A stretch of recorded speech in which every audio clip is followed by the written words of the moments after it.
The PSP is a fantastic little console that's home to a variety of different games. Of course, it is also home to a lot of racing games, so today I wanted to take a look back at some of the PSP racing games that we've covered here on the channel. Some of them good, some of them definitely not so good. So without further ado, here is the wonderfully weird world of PSP racing games. When people think of the Burnout franchise, they usually remember console releases like Burnout 3 Takedown, Burnout Revenge, or Burnout Paradise. But what often gets overlooked is that Burnout had a real presence on the handheld market. The PSP got not one, but two different Burnout titles, Burnout Legends in 2005 and Burnout Dominator in 2007. Both games squeezed the franchise's signature chaos onto Sony's little handheld in their own individual ways, and that's what we're going to look at today. So without further ado, let's get into the weird Burnout PSP games. So let's just cover a brief history of the console. So the PlayStation Portable launched in most countries in 2005, and the aim was to deliver console quality gaming on the go. And just like on home consoles, racing games were some of the strongest titles early on.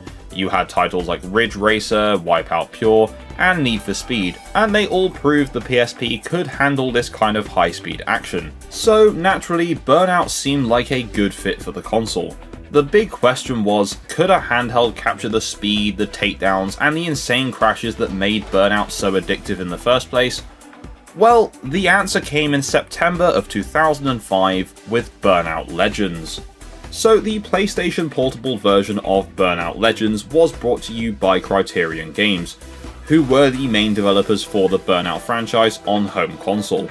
The aim of Burnout Legends was essentially to take aspects of the first three games, so Burnout, Burnout 2 Point of Impact, and 3 Takedown, and merge them all into one definitive experience to play on the go. It takes tracks and cars across the first three games and displays them in the style of Burnout 3 Takedown. So to me, this feels like another version of that game, which is perfect because Burnout 3 Takedown is my favourite racing game, well, favourite video game of all time.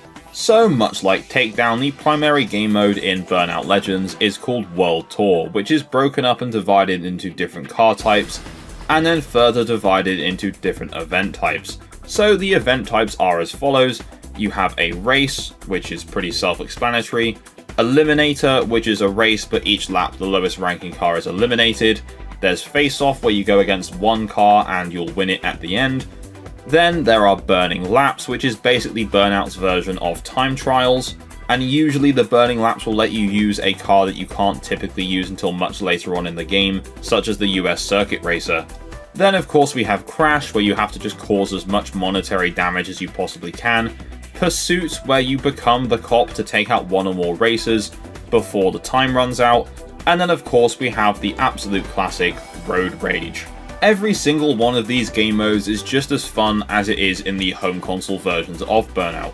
The physics are still super light and fun, the handling is still super light and fun, as well as arcadey, and overall it's just a really cool Burnout experience on handheld. Burnout Legends also has more cars to unlock than Burnout 3, with a total of 89 cars that you can unlock through the different classes, versus just under 70 in Burnout 3. The only downside to these additional cars is that Legends introduces something called Collector's Cars. There are 5 Collector's Cars for each class, and you will be given just one at random for each class, and to get the other 4, you have to win them battling against other players online. Which sounds like it would have been cool back in 2005, but sadly the PSP's online functionality has long since been shut down, meaning you can't obtain all of these collector's cars. Which means sadly you'll never actually be able to 100% complete Burnout Legends, which I think is incredibly frustrating because it is a really good game. Much like other Burnout entries, Legends also features a very good licensed soundtrack.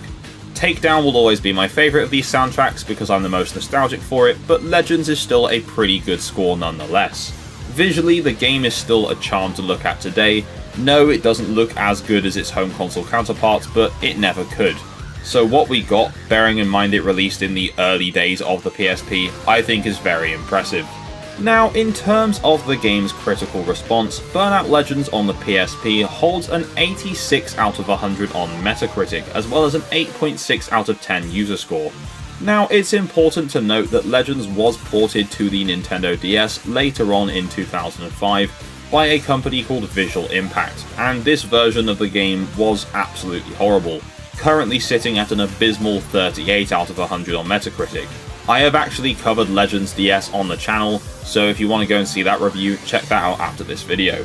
Anyway, as well as getting some pretty good review scores, Burnout Legends also sold pretty decently, with just under 900,000 copies shifted, and this is from VG Charts.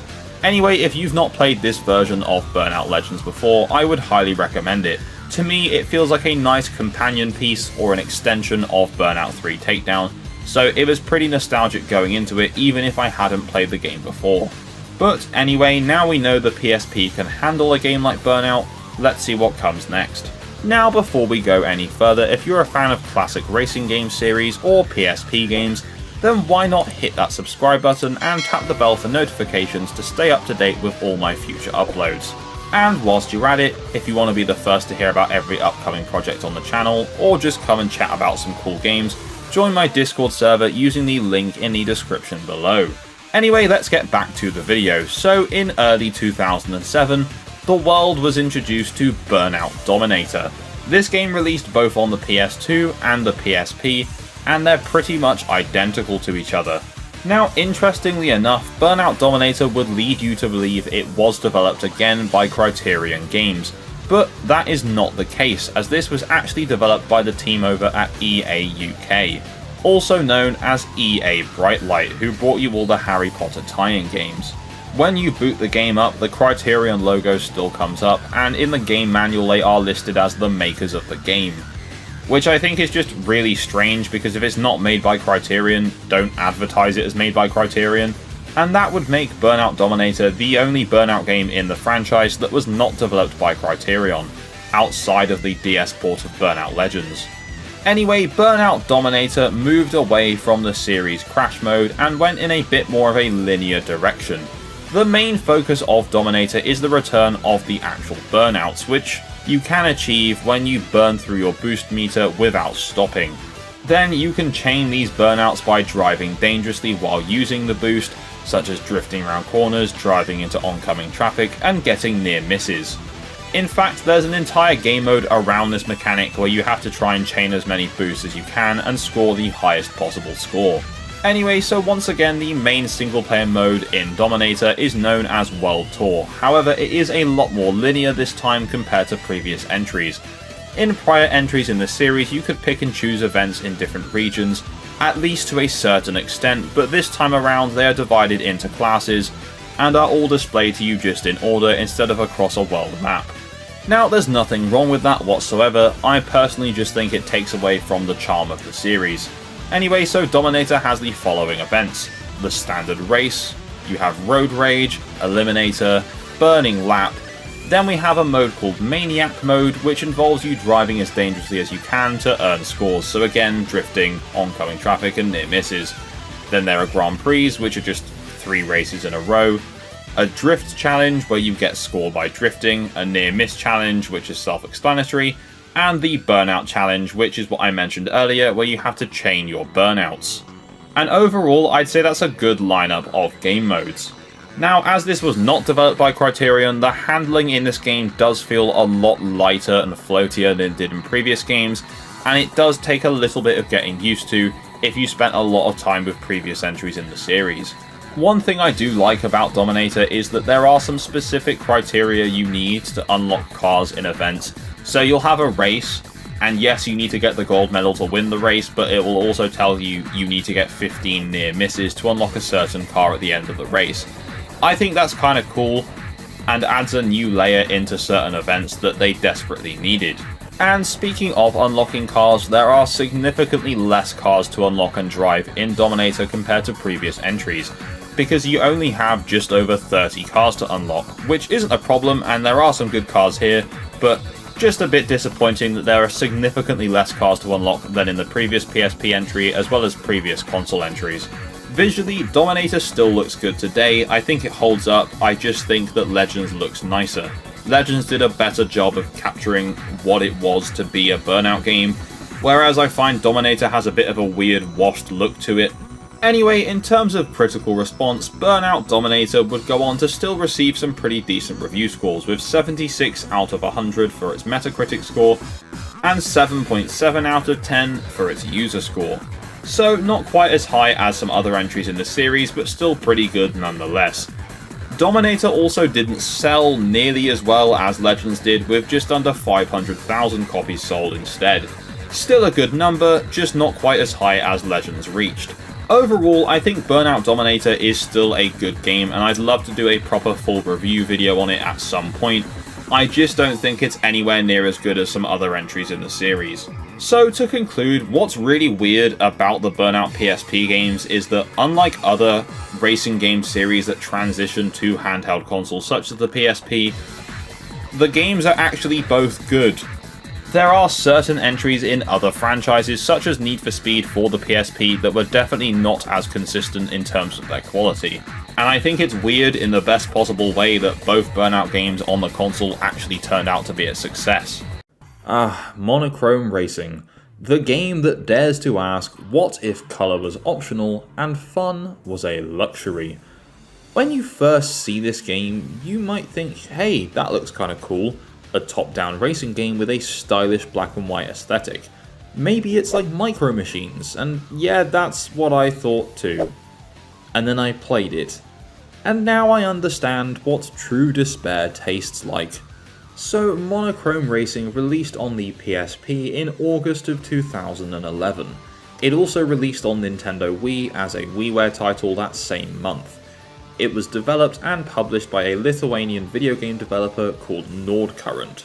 Nordcurrent is a developer who somehow managed to make an entire career out of reminding us why quality assurance exists. They're the same masterminds behind the 101 in 1 Megamix, and a few different varieties of that same title that released in the DS and the Wii and a few other platforms back in the late 2000s, early 2010s. Basically, they just produced technically, yes, these are video game experiences. So when I saw Monochrome Racing, I figured, okay, top-down cars, a minimalistic look, maybe it's a neat arcade throwback at the very least. Spoiler alert, it's not. The premise is weirdly simple. You and 3 other cars drive on a black and white road, trying to reach the finish line or push each other off screen. Think Micro Machines head-to-head mode, but with all the charm, physics, and fun surgically removed. The name Monochrome Racing isn't just a description of the visuals, it's a warning, because every single aspect of this game feels drained of colour, energy, and soul. So after you boot the game up, it asks you to create a profile, which is adorable because it assumes you'll want to keep playing long enough to have any progress. Anyway, it showed me a variety of different characters I could select as my profile picture, because that's literally all they are. They don't have any personality, description, it's just a picture that you choose. So I went with this interesting looking guy and went on with my day. You're then tossed into career mode, where you have to choose from a lineup of cars that all look like someone fed clip art silhouettes into a blender.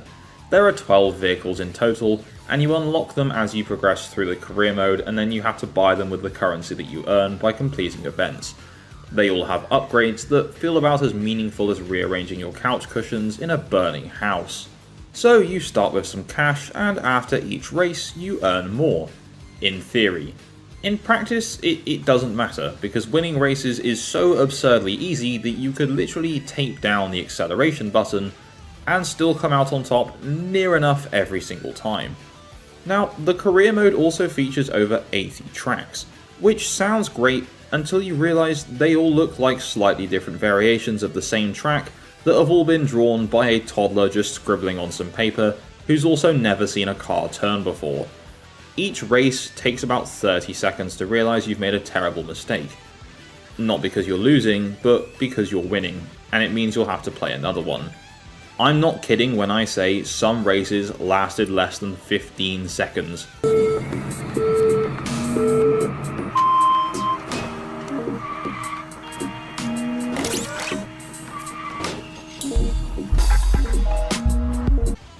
What's the point in even playing the game if the gameplay loop lasts less than 15 seconds? But here's the big problem: the handling. Imagine trying to steer a shopping cart full of bowling balls on a frozen lake while your hands have been coated in butter and oil.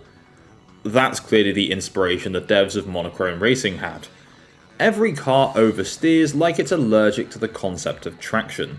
Tap the stick a little too hard and your car spins out like it just saw a ghost. And the AI? They handle even worse.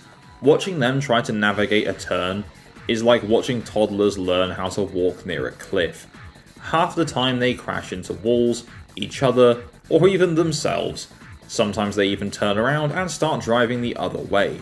I don't know if it's an AI bug or if they're just having an existential crisis, but either way, it's somehow the most entertaining part of the game. This might have been forgivable if this game in inverted commas, had anything else to offer. Some variety, some clever track design, maybe even a fun weapon system. But nope, the weapons are as lazy as the rest of the package. You get two, a bomb and a mystery circle thing. Cool, I guess. The circle is some kind of slowdown bubble you can drop behind you, except the AI is usually so bad they'll crash into walls before even reaching it, so like, who cares, what's the point? Okay, so now you might think, well, maybe it's a dumb little party game that's meant to be played with friends. Which sounds great on paper, but there's no multiplayer in the PSP. It's just the career mode. I believe the WiiWare version does have multiplayer, but I've not tested that myself. But in career mode, it's a joke. The races end after a single win, the AI barely functions. The only way you'll lose is if one of their random death spirals blocks the road and you accidentally join the car pileup. And that did happen to me a few times, and it was quite frustrating, but only frustrating because I knew that I was going to have to restart and keep playing this game. There's no challenge, no tension, no sense of competition, just the creeping realization that you're spending an afternoon beating an AI that can't tell left from right. It's not that the game's easy, it's just fundamentally broken. And it's the kind of broken that's not even funny after the third race. It's just sad. Between races, you're greeted by menus that make Windows 98 look futuristic. Every option requires an extra button press for literally no reason, which means you end up spending as much time navigating menus as you do actually racing. It's almost poetic in a way. You bought a racing game and the most challenging part is the user interface. Now, visually, the game's monochrome style could have been quite cool. Black and white environments, cars glowing in bright primary colours, there's potential there. It's got this minimalist vibe that could have looked stylish, like an art project about racing. But instead, it feels completely unfinished. The contrast is so harsh sometimes, it makes it hard to even see the road, especially on a PSP screen. But enhanced on a computer screen, it still looks like total ass. And when everything looks the same shade of grey sadness, it's easy to lose track of where you are. The soundtrack are generic loops that sound like the free music that came with Windows Movie Maker.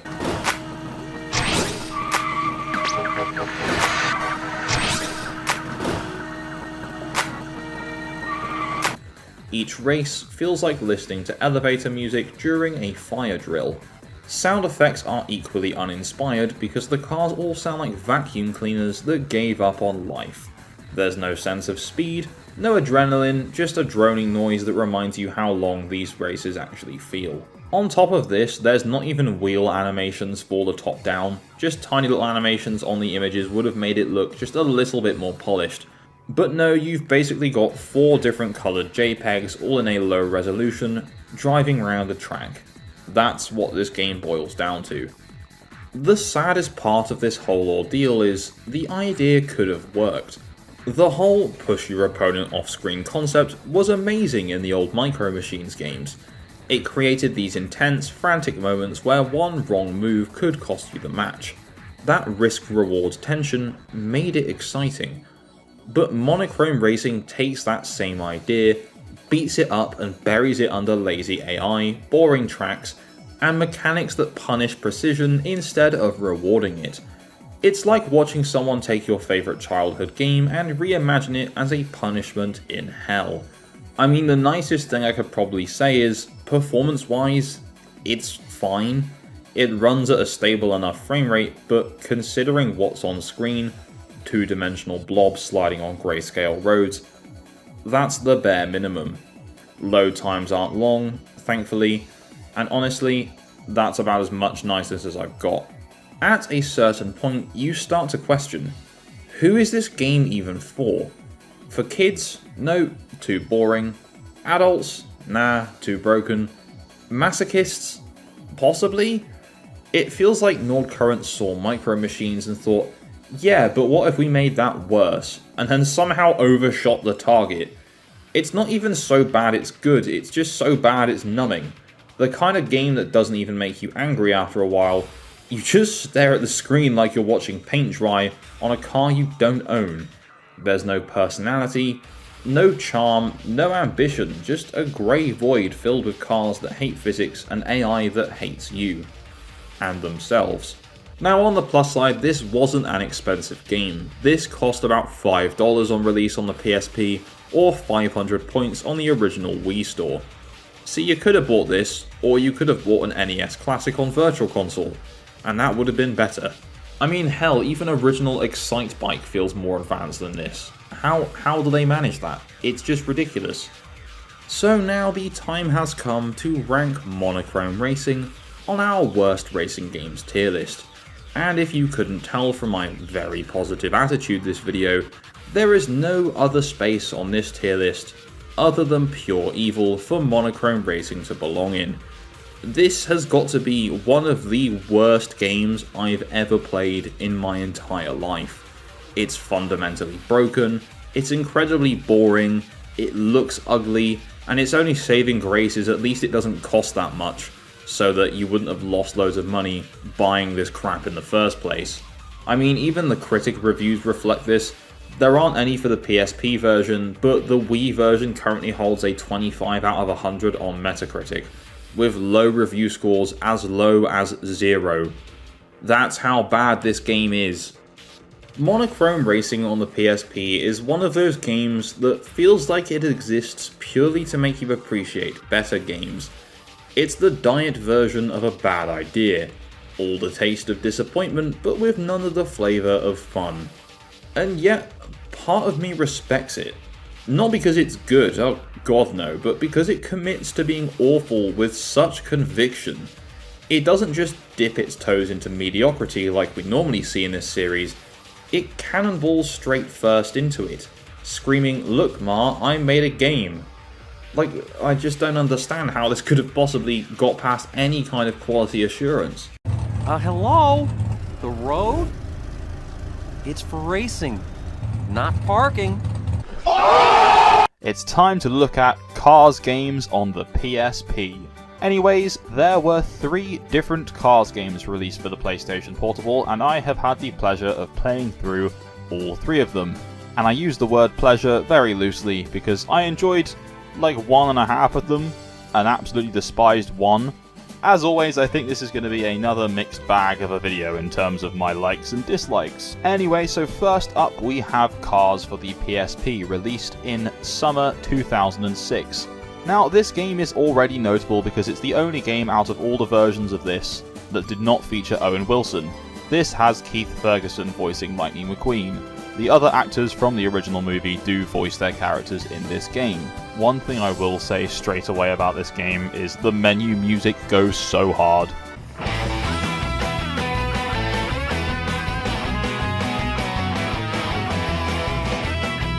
So, Cars on PSP follows a different story to the home console version. The residents of Radiator Springs are all racing when Lightning turns a corner and finds the import racers from the start of the first film, also known as the delinquent road hazards, apparently.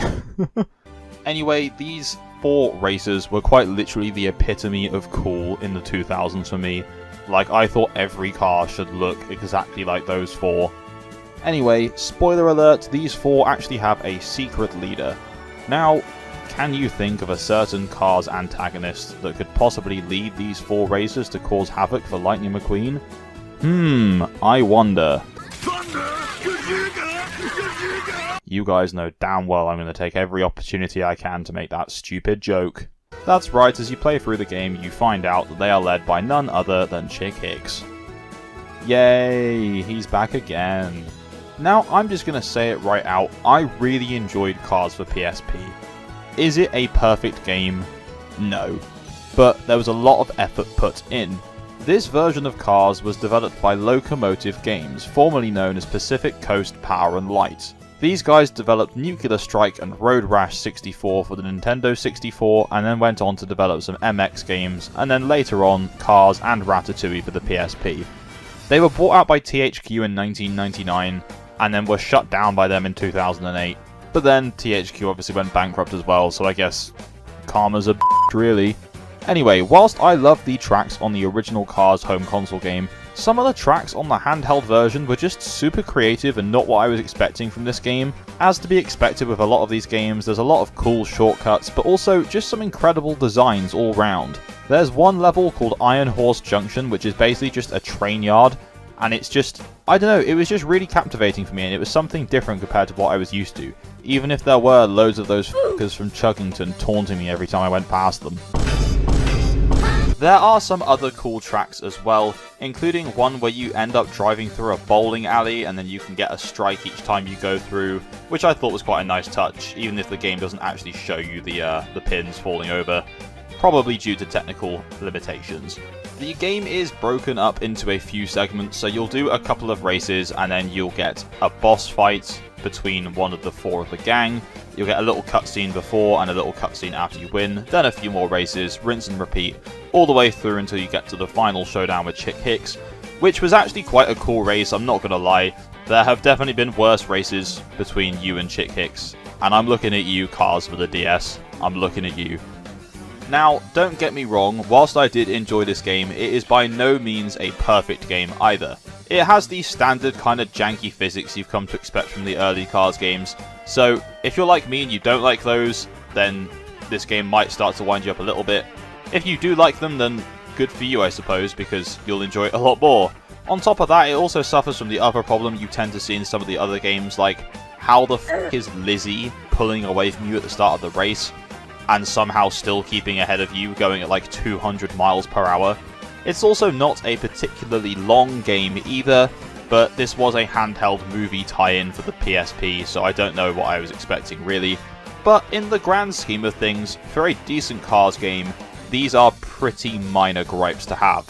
If you're looking to purchase an arcade racer for your PSP, I probably wouldn't recommend Cars as your first choice, with games like Burnout Legends and Ridge Racer on there as well.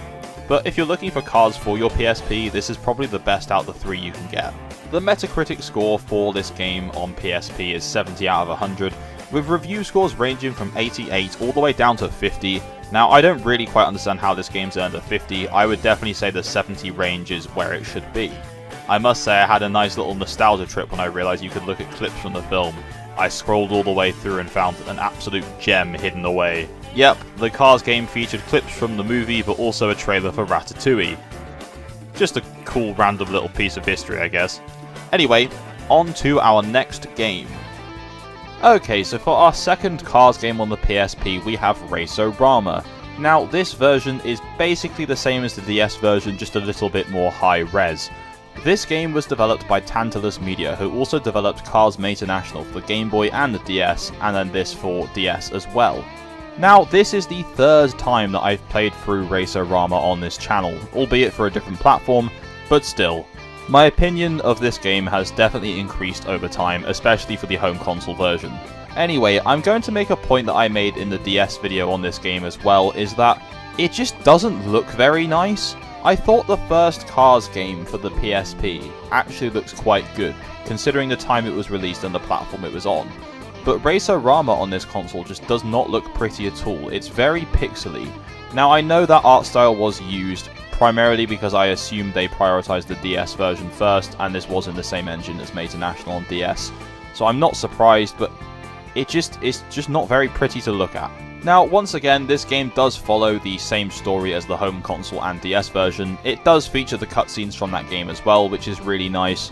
Just this once, I thought I'd spare you from the Chick Hicks joke that's literally in the opening cutscene of the game, so you guys are welcome. Anyway, so driving-wise, McQueen handles just fine, the game plays fine. That's basically all I can really say.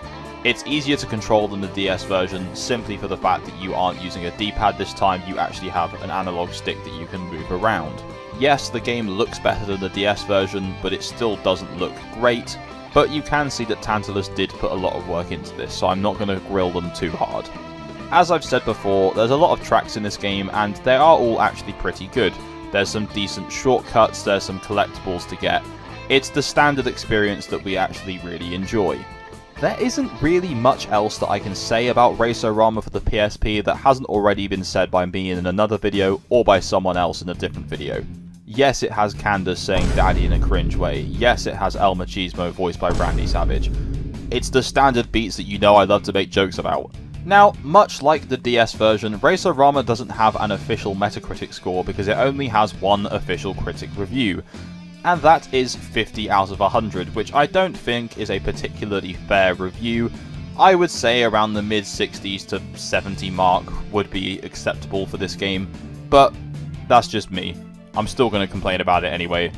One thing I failed to mention about the handheld version of Race-O-Rama is how much I actually quite like the last race. Now, I know I said this about the previous Cars game as well, but this Chick Hicks race is actually pretty cool. Unlike the home console version, it's a pure one-on-one with Chick, except he gets members of his crew to try and intervene and stop you as you go around, including Candace, El Machismo, and Stinger, the characters you have to race before Chick. Don't get me wrong, it's not exactly a masterclass in arcade racing, but I thought it was a very cool end to what is a fairly decent game for the PSP.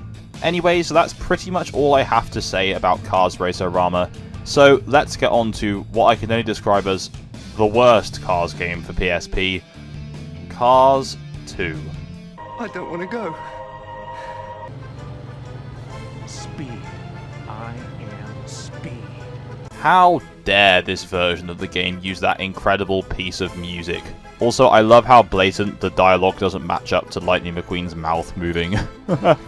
Anyway, Cars 2 for PSP was developed by Virtual Toys. Also, I know in the DS video I credited the wrong developer with that game, so I am really sorry. Anyway, this version of the game launched late in 2011 as compared to all the other versions releasing in the summer. I'm so glad that we waited the longest for the worst version. So I was singing the praises of Cars 2 for home consoles, and to be honest with you, I kinda like the ambition behind the DS version as well. But by God, this is quite possibly one of the most boring games I've ever played in my entire life. We had two pretty good arcade racing games in the Cars series for PSP, and this developer decided the best direction to take this series in was a f***ing slot racer. I'd rather spend hundreds on actually buying Scalextrics in real life than play a slot racing Cars game for my PSP. The worst part is, this game literally pranks you into thinking it's quite similar to the home console versions. You have the same menu and the same vibes right as you start, and then suddenly, bam, slot racer. Anyway, now I've complained about the genre of racing this game is it actually any good at being a slot racer? Yeah, kind of, I guess. It's fine, it functions well enough. It is a bit goofy and sometimes the mechanics just don't work how they're intended. But I guess they achieved what they set out to do, which was to create a Cars slot racing game. I don't know about you guys, but I'd honestly take Cars 1 for the Game Boy Advance over this shit. Graphically, this game just looks fine, I guess. I personally think the first Cars game on PSP is the best looking out of the three. This game just doesn't look quite right to me. They kind of copied the art style from the home console versions, but it just doesn't look anywhere near as good. And that's probably just down to the console it's on, but I don't know. It's not for me. The game follows the same basic structure as the home console version. It's just a shame that it turned out the way it has, because it just could have been so much better. I honestly would have preferred it if this game was just a port of the DS one. I mean, if you like slot racing games, then this is definitely worth checking out, but it's just such a disappointment compared to basically every other game in the series.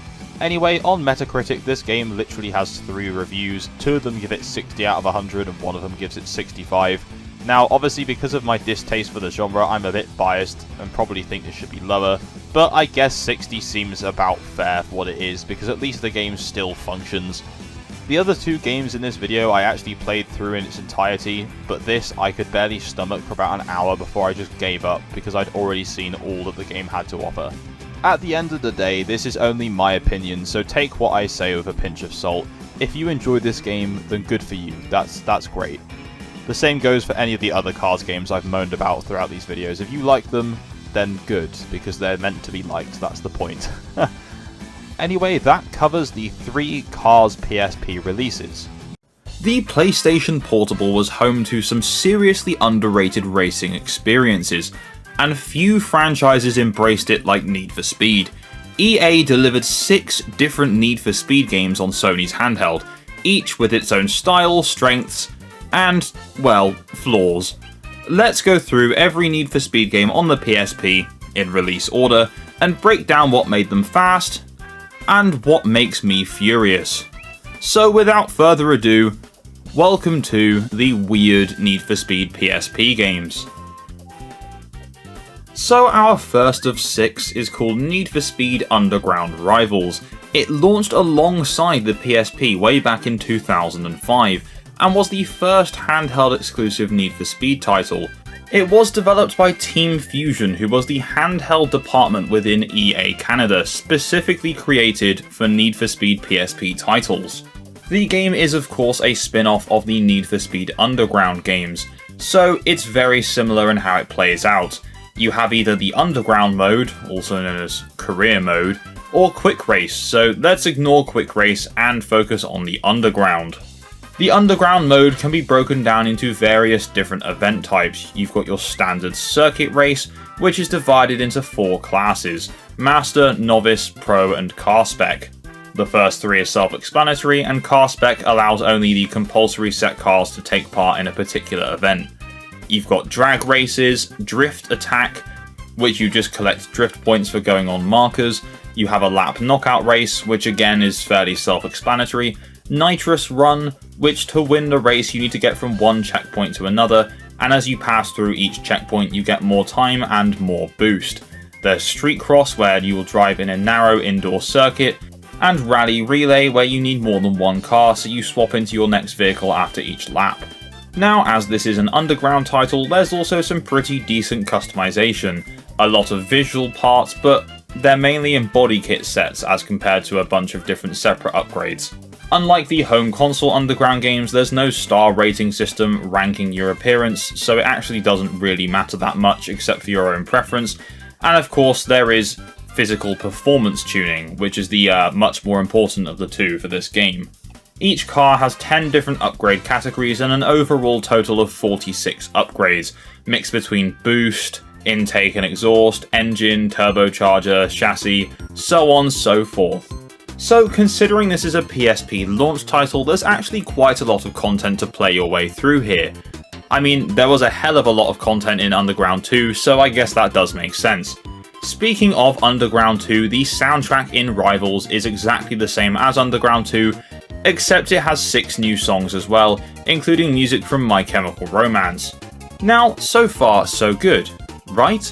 Well, Underground Rivals does have some issues, and it's an issue that will pretty much consistently be in most of the PSP Need for Speed games, and that is the AI. The AI in Underground Rivals are pretty stupid, sometimes driving off the track into trees and walls, although incredibly I would say they've been dumber in later titles in the series, so I mean that's impressive from the dev team.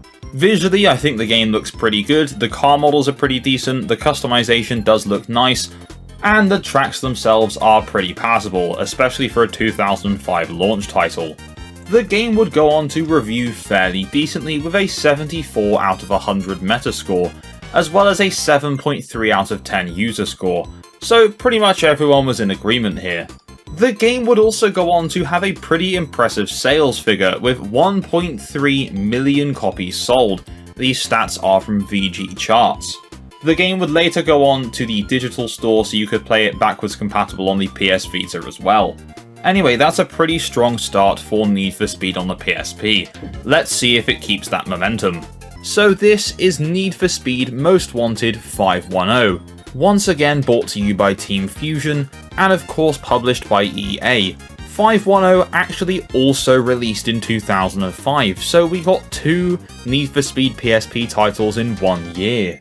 510 is of course a spin-off of the home console version of Need for Speed Most Wanted. Now interestingly, I have devoted a whole video to 510 in my worst racing game series, so it's safe to say I'm not the biggest fan of this game. The handling is a lot more janky than it was in Underground Rivals, the collision detection is not great, and they introduced a game mode that involved you taking down other cars, so when you have collision detection that doesn't work, it's kind of pointless. They tried to do something like Burnout and it just did not work whatsoever. The tracks are all quite dull, although the visuals themselves are an improvement from Underground Rivals, with the car models looking significantly better, which is pretty impressive considering this game still released in the same year. Like Underground Rivals, it features a few different kinds of races, such as your standard circuit race, a sprint race which is just checkpoint to checkpoint, lap knockout, time trial, and a mode called Tuner Takedown, where you get to play as a police officer and you have to take out as many street racers as you can to get more time and get a higher score. And this would be the coolest part of the game in practice if it were not for the terrible collision detection. But when you're not playing as the police, they somehow become absolute superhumans. The police in this game ignore every other street racer in your race except you, and they will hunt you down relentlessly with some of the most ridiculous rubber banding I've ever seen. They'll be driving really simplistic, quite slow looking cars, and magically they'll just shoot off towards you at like 200 miles per hour. Do they slow down on the bends during this? No, they just stick to it like a Skeletrix car. Don't get me wrong, there is some fun to be had here, and there's still some decent customization, and a fair bit of content with more than 75 different events in the game. But it's a lot more janky, it's a lot more unpredictable, and the handling is all over the place. So if you're going to play a Need for Speed title, probably don't make it this one on the PSP. Weirdly, the game would still go on to review pretty well with a 72 out of 100 average score on Metacritic. The game also holds a 7.4 out of 10, so again, very similar in terms of critic and user scores. The game would also go on to sell even better than Underground Rivals, with over 2 million copies of Most Wanted 510 sold. If you're a fan of this game, then fair enough, but I just don't think 510 is for me whatsoever. So finally moving away from 2005, we are now in 2006, and Team Fusion brought us Need for Speed Carbon Own the City, of course a spin-off of Need for Speed Carbon. There were a few different versions of Own the City, with one being on DS, one on Game Boy Advance, and then of course this version on the PSP, which, let's face it, is the superior version. So whilst 510 was a definite bump in the road for me, Own the City was a big step in the right direction. The visuals were better, the handling was better, there was free roam, the tracks were better, just overall a much more entertaining game. And Carbon Own the City has an absolutely insane story, which sees you and your brother getting into a crash at the start of the game, with your brother passing away and you entering a coma and losing your memory. Anyway, things play out and you try and work your way through to find out who caused the crash that killed your brother. Well, it turns out, and spoiler warning here, it was you. Absolutely insane stuff going on in that game. Genuinely blew my mind. Now, Own the City is actually the other Need for Speed game in this video that I have already dedicated a whole video to, so if you want to hear more about my positive opinion on that game, go check out my video on Carbon Own the City. Now, interestingly, this game has its own fictional map called Coast City, although it's pretty much entirely a carbon copy of Rockport from the home console version of Need for Speed Most Wanted. Now, in terms of gameplay options, a lot of the races are very similar to previous entries in the series, but it is the first handheld Need for Speed game to feature free roam police pursuits, as well as having free roam in general. Now, in terms of critical response, Need for Speed Carbon Own the City holds a 73 out of 100 on Metacritic, As you can see, a lot of these scores are very similar, so it is really down to your own preference which of these you enjoy more.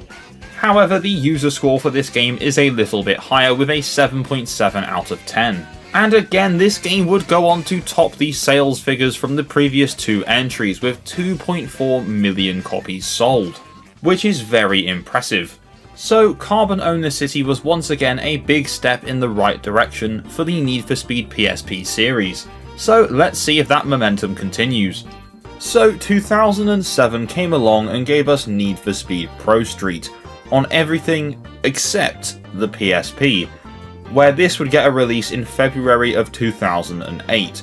It didn't have a subtitle this time, it's just called Need for Speed ProStreet, but for the PSP. This was the final Need for Speed game developed by the handheld division at EA Canada, Team Fusion.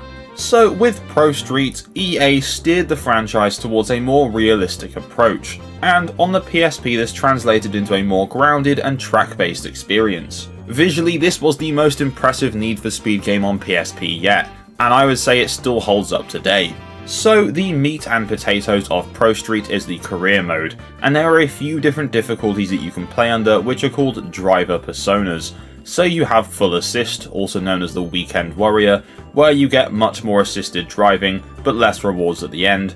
Then you have the Semi-Assist, which is the Adrenaline Junkie, where you only get a 25% reduction and still some assistance. Or you can have No Assist, also known as the Speed King, where you get full driver rating points and cash prizes and no assistance at all, which is 100% the best way to play.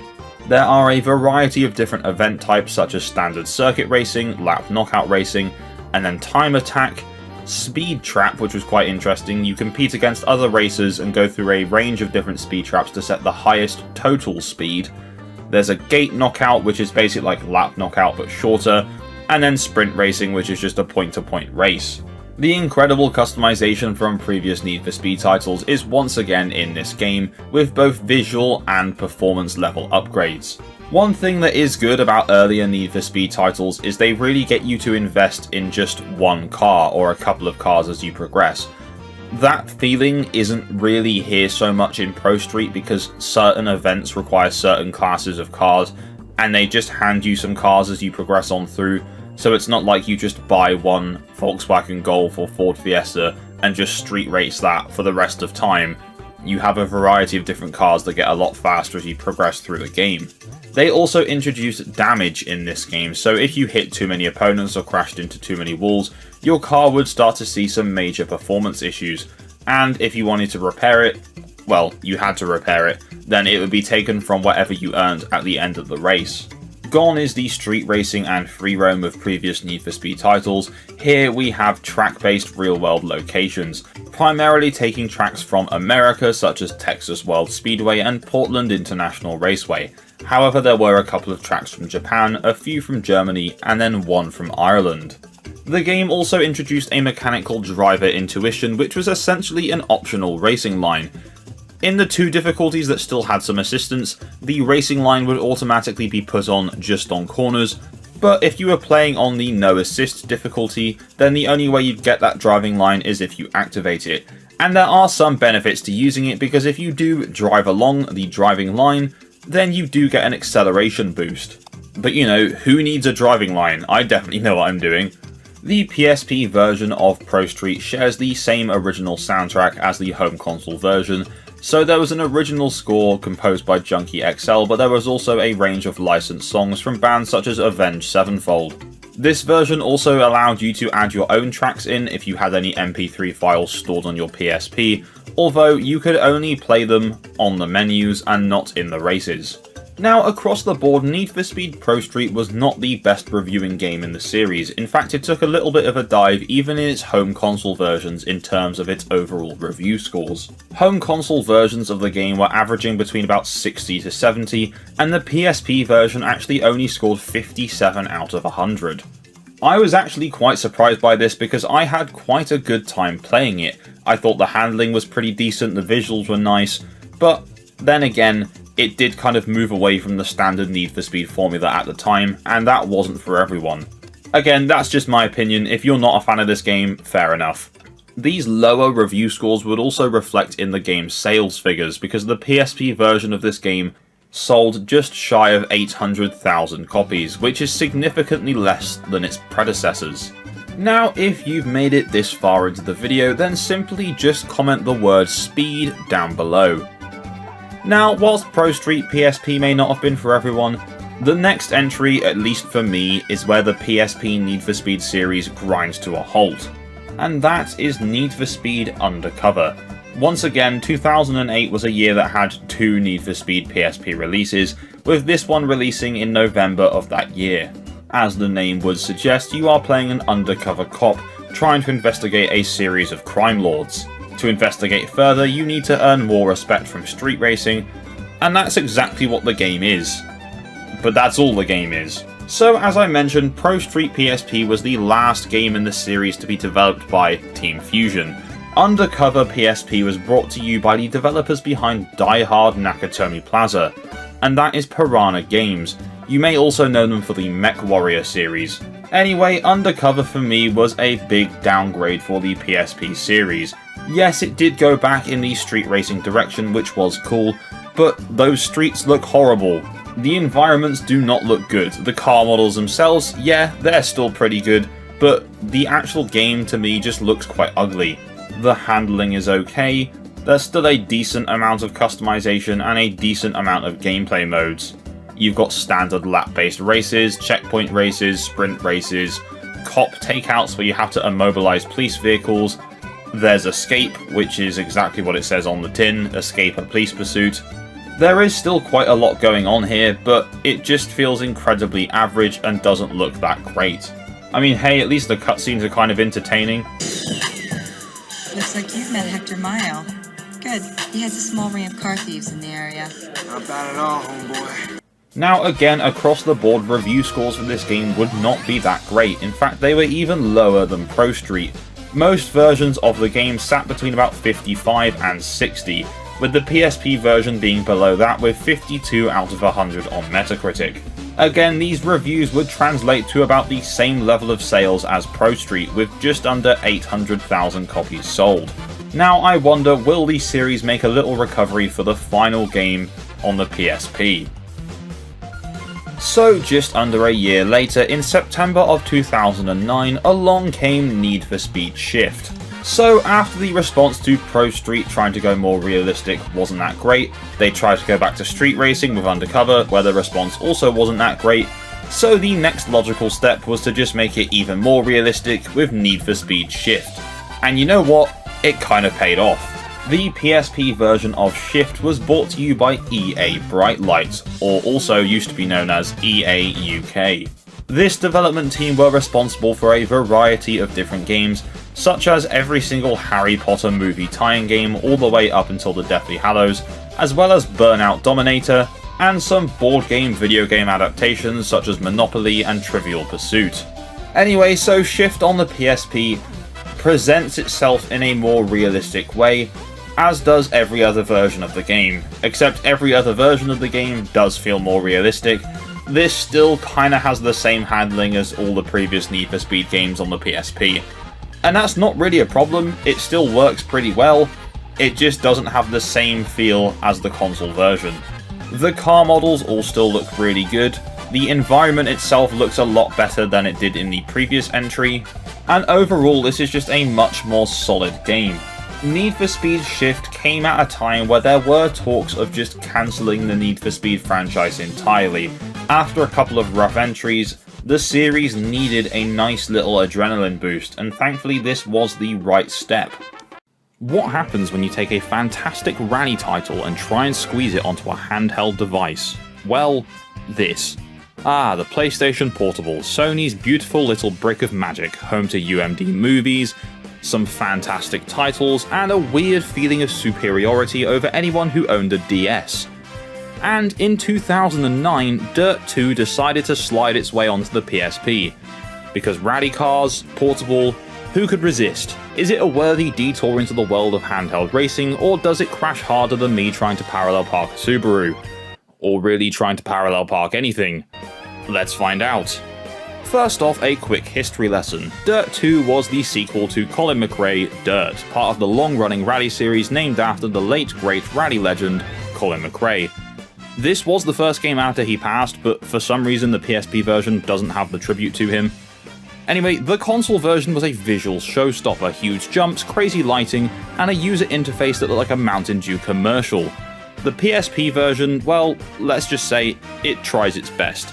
It's like ordering a steak and getting a microwavable meatball instead. It's not the same, but at least you're still getting some meat. So, Dirt 2 PSP was developed by UK-based Sumo Digital, a company with a lot of experience in racing, from Sonic and All-Stars Racing to Outrun ports. The PSP version released alongside the home console counterparts in September of 2009. The PSP version of Dirt 2 strips things back down to basics. You've got Quick Race, Multiplayer, Challenge Mode, and the main event, World Tour, aka Career Mode. And when I say Career Mode, it's more like a brief internship into rallying, before they hand you a certificate and kick you out on your way. The events are split into different disciplines like Rallycross, Land Rush, and Trailblazer. Rallycross is your standard lap-based dirt chaos, Land Rush lets you drive what looks like Mad Max rejects, and Trailblazer is you versus the clock. Each race earns you a medal, which you use to progress and unlock car body kits and new races, which sounds somewhat deep until you realise the career mode is about as long as a YouTube ad you can't skip. Seriously, you'll blast through the whole thing faster than you can say Ken Block Gymkhana. On the topic of races, the countdown to start a race is stupidly fast. Not really relevant, but I just thought it was quite funny. There is also a challenge mode, which is really not very fleshed out, but at least it is there to begin with. It has a few different event types. There's one where you have to get so much airtime in 2 minutes, one where you have to drift so far in 2 minutes, a 3-lap time trial, and then knockout racing, where each lap someone gets eliminated. It's not much, but hey, at least the game can go on a bit longer than the 2 hours it takes to beat the main mode. Now, if you've made it this far into the video, simply comment Dirt down below. So the car roster is solid, but trimmed down a bit from the console version. You've got Subarus, Fords, Mitsubishis, the usual suspects, all modelled somewhat decently for a handheld.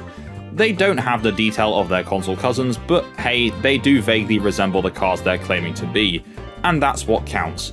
Also, the Ford Escort you get is very overpowered, and I love it very much. There are also quite a lot of tracks in this game. They take you around the world, Croatia, China, and the PSP version even has some exclusive locations, such as the UK. So, sorry to anyone who got the PSP version, you're stuck with England. And while they try to capture that globe-trotting vibe, let's be honest, most of the time it looks like you're racing through a dirt-coloured smoothie. Which leads us nicely onto this. Graphically, Dirt 2 on PSP does alright, in a don't look too closely kind of way. The frame rate is pretty smooth, the cars are recognisable, which puts it ahead of a lot of other handheld racers at the time. However, the environments are a bit, let's go with minimalist. It can be quite difficult at times to tell the difference between the textures that you're actually driving on, because shadows and everything, they get in the way and it's hard to see what you're going on. But overall it's stable, and in a PSP racing game that's basically gold. The controls for Dirt 2 are surprisingly tight. The analog nub, you know, that little soap bubble that gave everyone hand cramps, actually does a decent job with steering. The cars lean arcade more than sim, which fits the handheld vibe perfectly. No one's out here looking for an ultra-precise rally physics while sitting on a bus with their PSP. We just want to go fast, maybe crash into a wall or two, or in my case like 100, and feel like a champion in a world where loading times are longer than the races. The handling of the cars is okay, it certainly takes a lot of getting used to, especially when you're using faster cars like the Ford Escort or the Nissan. It's very hit and miss whether you're going to need to slow down a lot for a corner or whether you can just glide around it. Sometimes it'll feel like a brick, sometimes it'll feel like it's a Scalextric car tied to a track. To me, it does feel like that Sumo Digital tried their best to really capture the vibe of Dirt on the home console.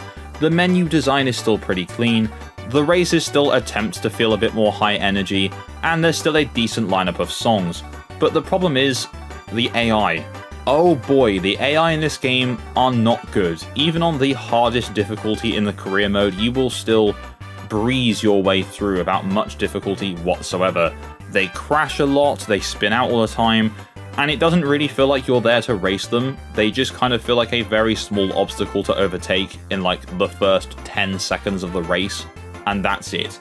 I mean, don't get me wrong, they caught up to me a few times, but that's only because I drive like... If I successfully overtook them and then didn't spin out or do anything wrong for the rest of the race, then you would literally either lap them or just never see them again. And this seems to be a common practice on the PSP racing games that I've played in this series. The AI are just always useless. There's never been a good AI in this series yet. But then, it is called the worst racing game, so I'm not really holding out high hopes. So, sound design. Let's just say, it's there. The engines hum like angry lawnmowers, and the tyre screeches sound like someone doing karaoke as a goose, but it does get the job done. The soundtrack has a nice variety of licensed tracks from the main game, though most of the music plays in the menus, not during the races, which is either good or bad depending on your preference. I personally prefer to have music on during the races, but having seen some of your comments from previous videos, I know a lot of you would prefer to just hear the car sounds, which is completely fair enough. Dirt 2 on the PSP also featured multiplayer. I mean, it only had local wireless multiplayer, but that's still okay.